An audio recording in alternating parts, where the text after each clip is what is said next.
आज मला स्वतःला शरम वाटते. रात्री विचार करत होतो की फास घेऊन मरून जावं. आम्ही विचार करतो की हजारो लोकांची घरं वाचवली आम्ही.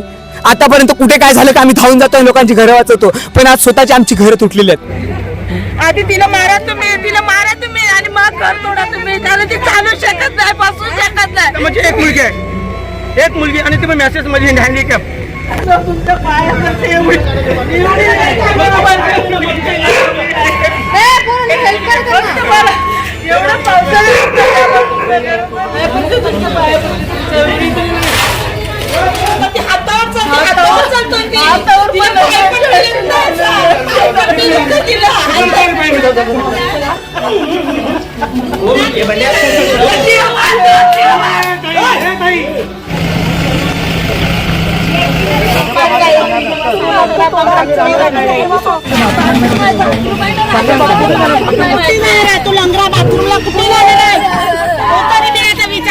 महाराष्ट्र न्यूज चॅनल मधून मी दीपक कोटेकर. यावेळेला मी उपस्थित आहे अर्नाळामध्ये. सर्वे क्रमांक 44 आणि 45 हा सर्वे क्रमांक आहे. खरं तर हा सर्वे क्रमांक जे कोळी समाजाची लोक आहेत त्यांना त्यांचे जे काही जाळे असतात ते विणण्यासाठी आणि त्यांच्या कामासाठी हा आरक्षित आहे. परंतु गेल्या अनेक वर्षांपासून या ठिकाणी आदिवासी बांधव कोळी समाजाचे काही लोक वास्तव्य करतात. आज अचानक राजन नाईक जागे झाले आणि त्यांना कळलं की कुठेतरी या जमिनीवरती अतिक्रमण झालंय आणि आज एवढा पोलीस फाटा येऊन या सगळ्या आदिवासी लोकांची घरं तोडलेली आहेत. खरं तर मला हे कळत नाहीये की एकीकडे नरेंद्र मोदी असं म्हणतात की प्रत्येक व्यक्तीला हक्काचं घर असलं पाहिजे आणि दुसरीकडे याच लोकांचं घर तुम्ही तोडताय. याचा अर्थ या सामान्य जनतेने काय समजायचं? जर प्रशासनामध्ये एवढी ताकद असेल तर थोड्याच हाकेच्या अंतरावरती भारतीय जनता पार्टीचा रामदास मेहर याचा मोठा रिसॉर्ट आहे आणि तो देखील गुरुचरणवरती. गेल्या कित्येक वर्षापासून त्या ठिकाणी रामदास मेहर पैसे कमवतात. मग त्याच्यावरती कारवाई तुम्ही का करत नाही? आणि हा जो मतदारसंघ आहे हा स्नेहा दुबेंचा आहे. मग राजन नाईक याच्यावरती आवाज का उचलतात? खरंच राजन नाईक यांना त्यांचे जे पहिल्याचे जिल्हा प्रमुख आहेत, जिल्हा अध्यक्ष आहेत, ते चुकीचा संदेश पोहोचवतायत का?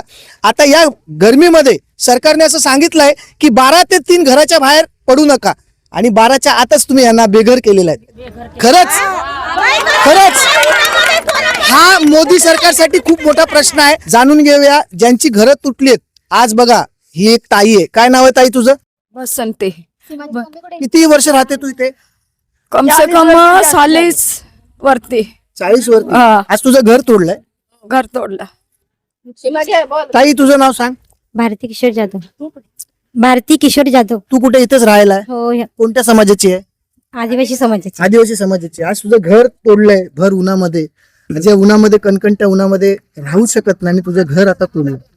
मग तेच तर मी सांगते की तुम्ही बीजेपी वाल्यांची ऐकून तुम्ही ही घरं तोडायला आली. म्हणजे कुठल्या कायद्याने आली? आज सरकार सांगतो की 12 ते 3 तुम्ही घराच्या बाहेर निघू नका. मग आज आम्ही कुठे जाणार? या भऱ्या उन्हामध्ये आमची पोरं आणि लेकरं कशी राहणार आणि आम्ही काय करणार?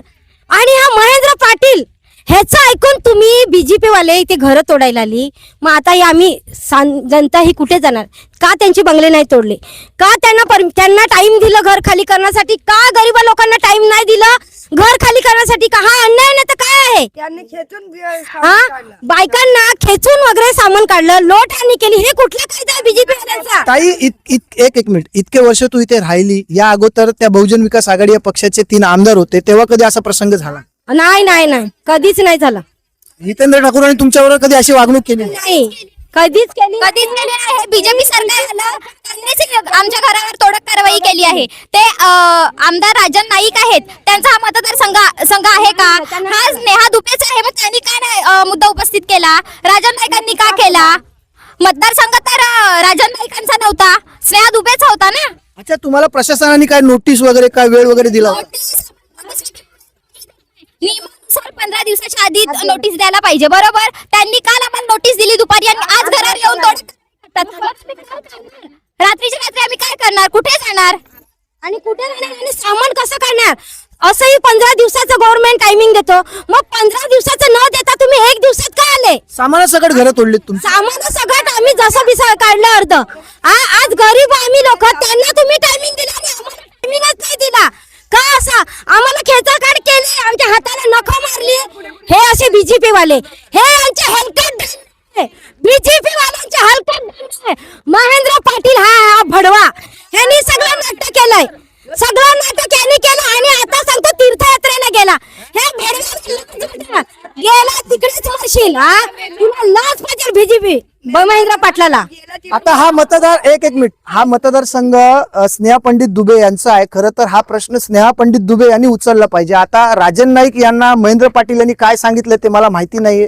प्रचंड पोलीस फाटा या ठिकाणी आला आणि या आदिवासींच्या या कणकणत्या उन्हामध्ये घरं तोडलीत. ही लहान मुलं आहेत, मी तुम्हाला दाखवतो बघा. हा लहान मुलगा असे तुमची आई नाही बाळा, नाही मिळत, नाही मिळत. काय करतो शाळेत? एक मिनिट, काय तू काय करतो? शाळेत जातो? नाही कामाला जातो. कामाला जातो तू? एक मिनिट थांबा ना. तुम्ही कामाला जातो? तू कुठे जातो बाळा कामाला? तू धाब्यावर धाब्यावर कामाला जातो. आज तुझं घर तुटलं बाळा. बघा एक मिनिट. हा मुलगा उठ बाळा, उठ जरा, उठ, उभा राहा, वरती उभा राहा, वरती उभा राहा, दिसू दे तू जरा.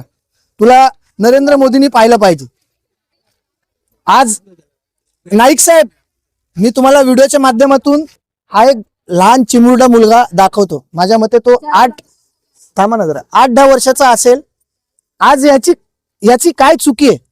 या कणकणत्या उन्हामध्ये तो स्वतः या वयामध्ये आज कमवायला जातो. इथेच आपल्याला कळतोय की आपला जो सरकार आहे तो किती सक्षम आहे. आता याला घर कोण देणार? महेंद्र पाटीलजी, मी तुम्हाला चांगला मानत होतो, परंतु आता जे तुम्ही काही केलेलं आहे हे माणुसकीला काळिंब फासणारे कृत्य केलेलं आहे, मंदबुद्धीची आहे आणि हा लहान आहे. या मुलीची जबाबदारी ह्याच्या अंगावर आहे आणि ह्याची जबाबदारी आज सरकारच्या अंगावरती होती आणि सरकारच त्याला बेघर केलेला आहे. अजून कोण आहे ताई? तू? एक मुलगी आहे, हा, त्यांची मुलगी अजून एक आहे, पण ती कुठे गेलाय माहिती नाही. पण त्यांची मावशीला समजायला पाहिजे ना का माझ्या बहिणीची पोरं आहेत बारकी बारकी, जरा थांबत नाही. काय बोलत सुद्धा नाही. आणि ती बारकी बारकी पोरं त्यांना उपाशी पोटी राहतात. कुठे आले तर मागून खातात, आमच्याकडे आले तर आम्ही देतात, आम्ही हाल बघून त्यांना कपडे पण देतात कधी. हाच आहे का तुमचा सबका साथ सबका विकास? शेरूजी, आतापर्यंत बरंच काय भोगलं आम्ही लोकांनी. ज्या दिवशी लग्न झालं त्या दिवशी, लग्नाच्या दिवशी रात्री घर सोडून मला तडीपार व्हावं लागलं. बायको माझी इथे, मी जंगलात वनवन फिरलो. या लोकांसाठी आम्ही प्रामाणिकपणे राहिलो. काल दिवसभर मला किमान 7 ते 8 लोकांचे निरोप आले की तुम्ही बीजेपी मध्ये या, तुमची घरं आम्ही तोडणार नाहीत. तसे पुरावे सुद्धा आमच्याकडे आहेत. सगळ्या लोकांनी आम्हाला निरोप दिले की तुम्ही भाजपमध्ये या. पण आम्ही आमच्या गावातली जी लोक आहेत त्या लोकांसोबत आम्ही बसलो. लोकांनी सांगितलं घरं तुटली तरी चालतील, पण भाजपसोबत आपण कधीच जायचं नाही. आणि मग आज सकाळी शेवटी आम्हाला काल दुपारी नोटीस दिली आणि आज सगळ्यांची घरं, ही कातकरी लोक आहेत. सरकार सांगते कातकऱ्यांचं पुनर्वसन झालं पाहिजे, कातकऱ्यांसाठी सरकारने कायदा तयार केलाय. पण इथं कायदा सगळा धाब्यावर ठेवून कोणत्याही प्रकारची त्यांना पूर्वकल्पना न देता काल दुपारी 3-4 वाजता नोटीस दिली. आज डायरेक्टली येऊन घरं तोडून टाकली. या सर्वे नंबर 44-45 80 एकरचा प्लॉट आहे. याच्यामध्येच महेंद्र पाटलाचा बंगला आहे. याच्यामध्ये अनेक लोकांचे रिसॉर्ट आहेत, पण एकाही रिसॉर्टला तडा गेलेला नाही. तुम्ही इथे बघितले ते मोठे मोठे कोबे बांधलेत, पण या आदिवासींची घरं 100 ते 150 वर्षापूर्वीपासून आहेत. पण आज ही जी 2 मुलं आहेत, ही मंदबुद्धी मुलगी आहे, हा एक मुलगा आहे, ह्यांची आई मयत झाली 2 वर्षापूर्वी. जेमतेम कापड टाकून ती लोक राहत होते. आम्ही त्यांचे हात जोडलं. मी त्यांना स्वतः सांगितलं की माझं घर तुम्ही तोडून टाका, जर तुम्हाला माझ्या जोडला बदला घ्यायचा असेल तर मी कुठेतरी जाऊन राहीन, पण या गरिबांची घरं तोडू नका. या लोकांसोबत फसवणूक झाली. जेव्हा आम्हाला कल्पना आलेली, आम्हाला जेव्हा माहीत पडलेलं की या लोकांचा ससामिरा आमच्या मागे लागलाय, आमची घरं तुटणार आहेत, तेव्हा आम्ही गावात मिटिंग घेतलेली. आम्ही लोकांना आमच्या सांगितलेलं की हे राजन नाईकने विधानसभेमध्ये मुद्दा उपस्थित केलेला आहे, आपण घरं वाचवण्यासाठी राजन नाईकच्या घरावर मोर्चा काढूया. आणि राजन नाईकला जी खोटी माहिती दिलेली आहे त्या माहितीनुसार आपण तिथे मोर्चा काढूया. पण आमच्या गावामध्ये ह्याच बीजेपीने बी टीम तयार केली. श्रमजीवी संघटना नावाची बी टीम आहे या ठिकाणी, आणि या श्रमजीवी संघटनेच्या लोकांनी आमच्या लोकांना फसवून ठेवलं आणि त्या लोकांना माहीत नाही पडलं. आणि आज सुद्धा ज्यावेळी इथे विरोध झाला तेव्हा स्थानिक गावकऱ्यांनी लाल बावट्याच्या ह्या ज्या आमच्या महिला आहेत त्यांना सलाम केलं पाहिजे की ह्यांचा ह्या घराशी काहीच संबंध नाही. आज वाघोली निर्मल पासून आमचा आदिवासी समाज सगळी पोरं कामाला गेलेली नगरपालिकेत, सगळं कामधंदा सोडून आमच्यासाठी धावून आली लोक. आज मला स्वतःला शरम वाटते. रात्री विचार करत होतो की फास घेऊन मरून जावं. आम्ही विचार करतो की हजारो लोकांची घरं वाचवली आम्ही, आतापर्यंत कुठे काय झालं का आम्ही धावून जातो लोकांची घरं वाचवतो, पण आज स्वतःची आमची घरं तुटलेली आहेत. मूळ एक प्रश्न विचारतो. इतके वर्षापासून या ठिकाणी बहुजन विकास आघाडी या पक्षाचा साम्राज्य होतं.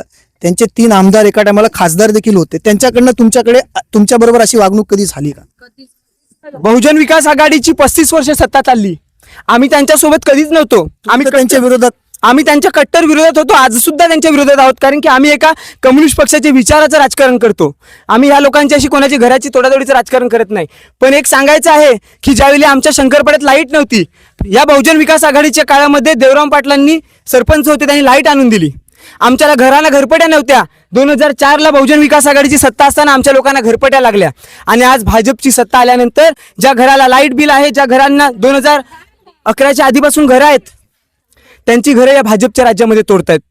दुसरी गोष्ट की आपण सांगतो की नेहा दुबे मॅडमचा मतदारसंघ आहे, राजन नाईकने मुद्दा उपस्थित केलाय, पण हा एवढा मोठा विषय झाला की मला बऱ्याच लोकांनी सांगितलं की ताई तुला सांगते फोन कर, ताई तुला सांगते फोन कर.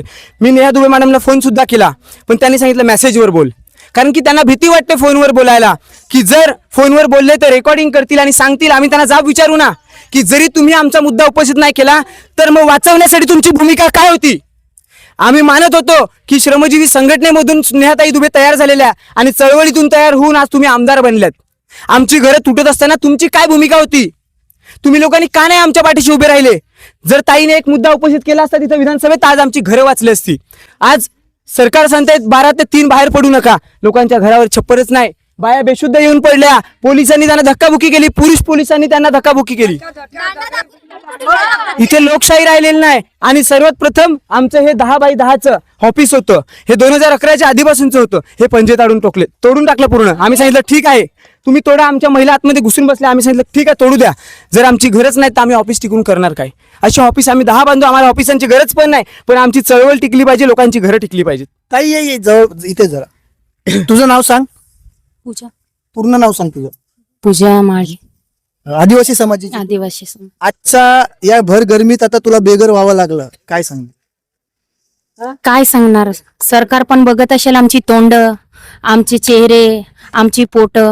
जर बघितलं असतं ही परिस्थिती, आम्हाला बोलायचं काही गरजच नाही. आम्ही काय बोलणार? तुम्ही बघा ना, आमच्या तोंडावरती बघा. जर मीडियामध्ये दिसत असेल त्यांना का बोलण्याचा काही उपचारच नाही आहे. ह्या पब्लिकला बघून शकतो ना सरकार, आंधळे तर नाही आहेत. कारण की हा आंधळं होऊन हे काम केलेलं आहे. आज हे आंधळं होऊन काम केलंय. आमची चुकी काय आहे? फक्त एक गरीब होणे आमची चुकी आहे.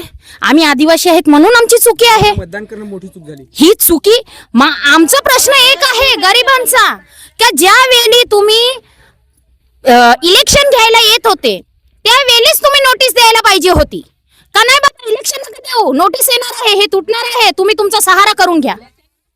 मग ज्या वेळी इलेक्शन घेतलं, आज इलेक्शन होऊन 8 दिवस झाले नाही आणि हा निर्णय घेतला कोणाच्या पोटी? गरिबांच्या पोटी. जर हा रूल करायचा होता त्यांना तर पहिला तिकडे बंगले तोडून दाखवा तुम्ही. पहिला 7-12 वाले तुम्ही सांगतात का 7-12 वाले आहेत, तुम्ही बंगले तोडून दाखवा, नंतर इकडे गरिबांच्या इकडे जेसीबी आणा. आता या सगळ्या प्रकरणामध्ये आपण जर पाहिलं तर आज इतकी लोक ही बेघर झालेली आहे, अजूनही काही तोडक कारवाई सुरू आहे. माझं म्हणणं एकच आहे की ज्या वेळेला हे अतिक्रमण होत होतं त्यावेळेला तहसीलदार तलाठी डोळ्यात तूप घालून झोपले होते का? परंतु आज कुठेतरी कोणाच्या तरी सांगण्यावरून कोणत्या तरी पक्षाला टार्गेट करतोय, त्याला पाडण्यासाठी जर का तुम्ही ही कारवाई करत असाल तर खरंच तुम्ही माणुसकीला काळिंबा फासताय, हे चित्र स्पष्टपणे दिसतंय. जागा आहे ही सरकारला हवी आहे, परंतु ही एकच आरक्षित जागा नाहीये. तुमचेच जे पदाधिकारी आहेत, रामदास मेहर यांचा रिसॉर्ट तुम्ही कधी तोडणार, या प्रश्नाचं उत्तर राजन नाईक साहेब तुम्ही देणार का? आणि खरंच आज जे काही यांच्यावरती परिस्थिती आलेली आहे, या परिस्थितीबाबत आज ते त्यांचा जो काही त्रास आहे तो व्यक्त करण्याचा प्रयत्न करतात. गेल्या अनेक वर्ष इथे बहुजन विकास आघाडीची सत्ता होती, परंतु हितेंद्र ठाकूरांनी जे केलं नाही, हितेंद्र ठाकूरांना जे जमलं नाही, ते भारतीय जनता पार्टीने करून दाखवलं. Top 10 Maharashtra news, Vasai Virar.